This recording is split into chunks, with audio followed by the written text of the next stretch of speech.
Aqui é Padre Edmar, da Diocese de Divinópolis, junto com o Padre Aldair, que é o representante do clero. Nós temos feito um trabalho junto à Pastoral Presbiteral. Nós estamos aqui em Cachoeira do Campo, no Retiro das Rosas, no Retiro do Clero, Retiro Anual do Clero, e conversamos agora com Dom José Belvino, nosso Bispo Emérito. Dom José, o Ano da Misericórdia que estamos vivendo foi instituído pelo Papa Francisco através de uma bula, a Misericordias Vultus, onde o Papa nos convida a nos voltar para o rosto misericordioso de Deus. Qual a avaliação que o senhor faria deste ano, embora estejamos em pleno ano da misericórdia, mas até aqui, esse momento, qual a avaliação que o senhor faz desse ano da misericórdia? Pois é, foi preciso que viesse do fim do mundo um Papa, o primeiro Papa saído da América Latina, para nos lembrar uma coisa tão simples, de uma maneira tão assim atraente, sobre a misericórdia. O que o Papa fala, ensina e prega é um resumo de todo o Evangelho. A misericórdia é fazer a caridade para com o próximo.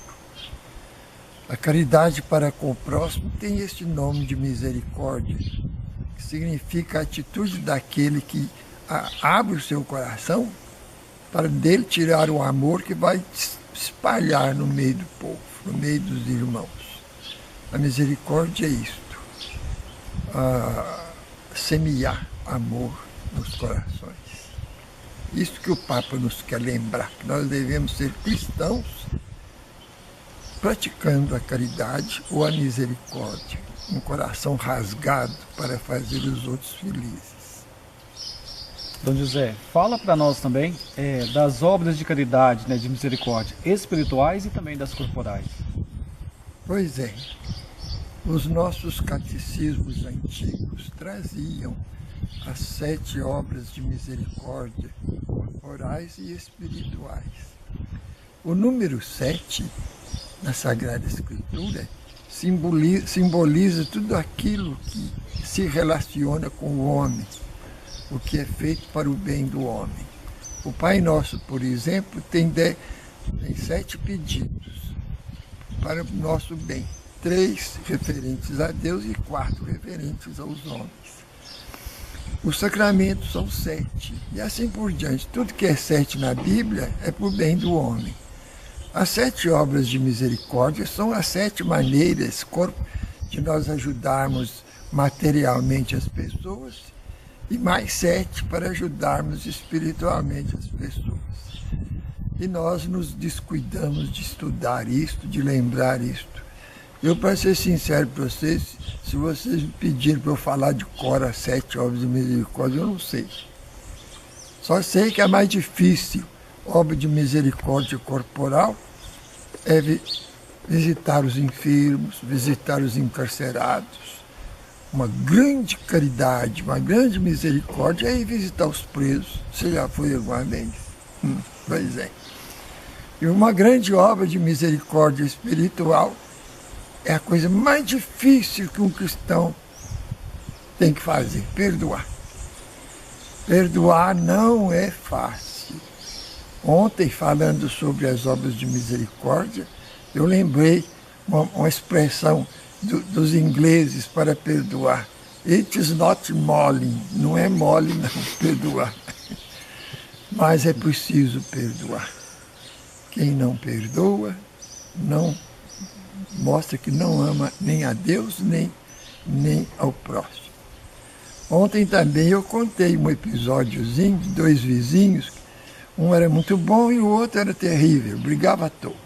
E quando uma galinha, um cachorro, um gato do vizinho entrava no quintal dele, na casa dele, ele virava uma fera.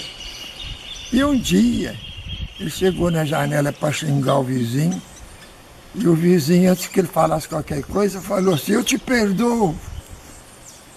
Foi um caso raro de misericórdia antecipada. Antes de ser ofendido, o sujeito já perdoou. Assim deve ser o cristão. Antes que o sujeito, quem vem lá me ofenda, antecipadamente já deve ter o coração aberto para perdoar. Quem consegue perdoar na terra será perdoado no céu. Dom José, nós sabemos que, até pela fala do senhor, para que haja amor, para que haja misericórdia, é necessário o perdão. E o perdão, nesse ano da misericórdia, tem um lugar especial, tanto que dentro da proposta do Ano Santo da Misericórdia existem as indulgências plenárias. Dentro dessas indulgências, o passar pela Porta Santa depois de ter feito uma boa confissão, depois de participar da Santa Eucaristia e ainda de rezar nas intenções do Santo Padre e o Papa.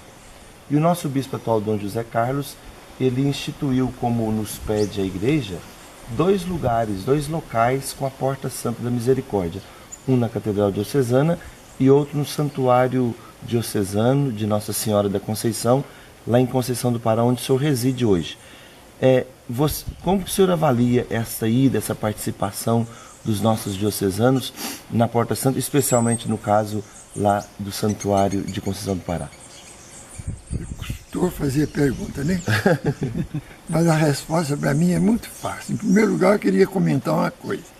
Eu estou vivendo lá no santuário, meu cantinho de bispo emérito, rezando e preparando o coração para enfrentar a morte um dia que não deve estar longe, e atendendo as pessoas que vão lá de uma maneira normal. Mas agora, com o Ano Santo, meu trabalho triplicou.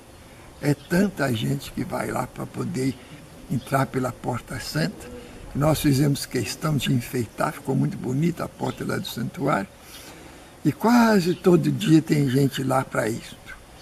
E lembrando a todos, como eu sempre lembro, que para poder cumprir as condições, a missa não precisa ser assistida lá, não. A comunhão também não precisa ser feita lá, nem a confissão.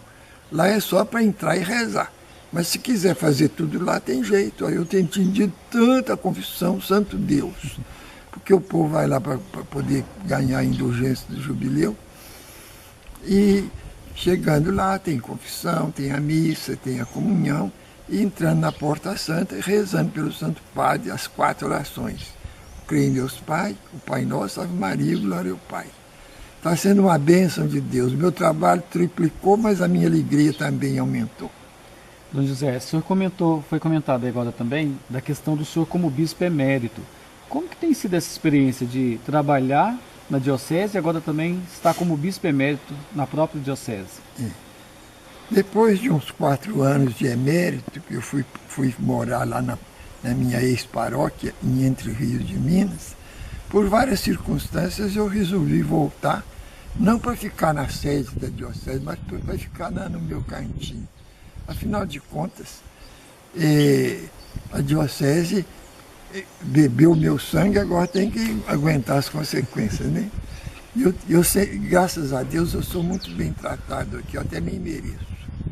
Às vezes as pessoas, os padres principalmente, o povo, me trata tão bem que eu fico pensando assim, oh meu Deus, será que está certo? Porque a gente tem tanta falha. Então eu vivo muito feliz, estou muito satisfeito, rezando o dia inteiro, lá atendendo quem vai lá me procurar e esperando a hora de Deus.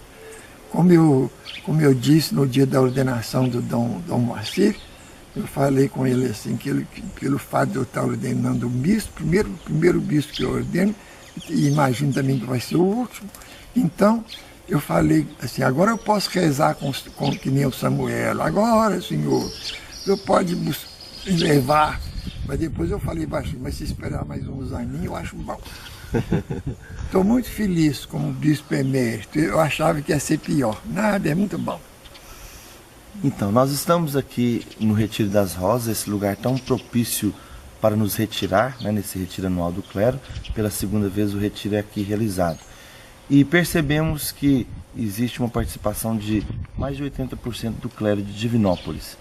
Destes 75 padres aqui, entre eles os 3 bispos, né, o senhor como emérito, o nosso Dom José Carlos e Dom Moacir, que é um presente da nossa diocese para o clero da Arquidiocese de Goiânia. Como o senhor se sente? Qual o sentimento que o senhor tem percebendo que mais da metade do clero que aqui está foi ordenado pelo senhor? Pois é. Eu às vezes paro para pensar e fico imaginando que coisa. Não mereço tanto. Mas isso é fruto de um trabalho da pastoral vocacional que foi feito nos 20 anos em que nós estivemos aqui. Eu até dizia para os padres, né, quando eu era bispo aqui em Divinópolis, que a minha preocupação principal, a minha pastoral primária era a pastoral vocacional. E alguns criticavam, mas eu estava certo. O resultado foi uma bênção de Deus. Durante o tempo que eu fiquei aqui na diocese, Deus me concedeu a graça de ordenar, só aqui na diocese, 58 padres. É uma fartura. É verdade que desses 58, um já morreu e 2 debandaram. Mas sobraram 55, né? E esses 55 estão aí ajudando a diocese, fazendo um trabalho pioneiro de evangelização, de pastoreio. Eu, quando vejo os padres que eu ordenei aqui trabalhando tanto, eu fico tão feliz. É uma bênção de Deus. Além desses 58 que eu ordenei aqui, ordenei mais uns 40 fora daqui. Então, eu posso dizer que em proporção à população, em proporção ao tamanho da diocese, em proporção ao número de paróquias, talvez eu seja um dos bispos que mais padres ordenou em todo o Brasil. Isso para mim é uma alegria, é uma graça. Deus abençoe os padres, que eles não desfaçam a confiança que a gente põe neles. Dom José, nós, enquanto clero da Diocese de Divinópolis, ficamos muito felizes com a presença do senhor aqui no nosso retiro e muito surpresos também com a sua presença. Gostaria que deixasse agora uma palavra então final, uma mensagem final para a nossa diocese, para quem vai nos acompanhar depois na entrevista pelo canal da diocese. Meus prezados irmãos e irmãs que estão assistindo a essa entrevista, meus prezados irmãos e irmãs de toda a diocese, vocês todos precisam agradecer a Deus muito os padres que têm. Tantas dioceses que têm deficiência de padres, vivem chorando, pedindo padre. E nós, com essa fartura de padres bons, que têm feito tanto bem para a nossa diocese e o nosso povo, precisamos agradecer sempre. E precisamos apoiar a pastoral vocacional para que mais tarde não faltem padres.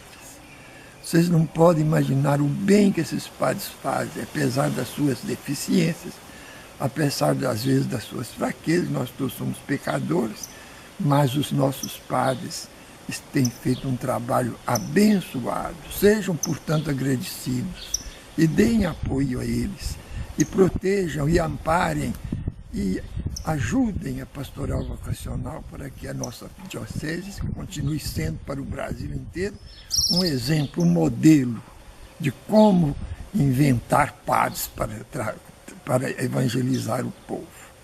Deus abençoe a diocese de Divinópolis e todos o seu povo pelos padres que tem.